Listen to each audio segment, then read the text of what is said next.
छुआवना तनले बारू तू टाइट कपड़ा तनी ढोलिया देखावना तनले बारू तू टाइट कपड़ा तनी ढोली देखावना अरे देखावना रे।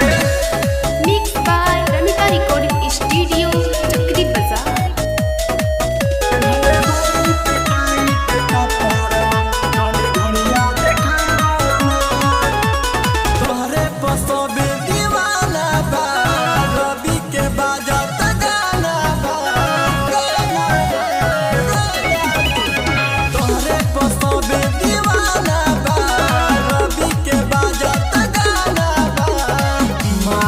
पर भंस के तुझ खावना माही पर भंस के तुझ खावना।